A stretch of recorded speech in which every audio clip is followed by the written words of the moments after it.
Okay, here's my game. So my blue block, which is the player, has three simple controls. One of them is spacebar, which is jump, D is right, and A is left.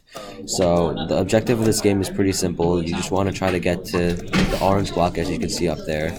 There's a collision event that sends you to next level once you collide with that. And there's collision events with each of these gray blocks, which are walls, that allow you not to go through them. After completing this level, you'll go to the next level, which looks like this, and it just keeps cycling through. There's only two levels, and yeah, so it's pretty simple, but I have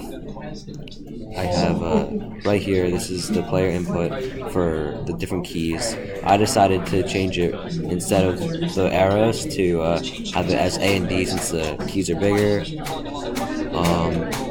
Yeah, and then I have flag. I have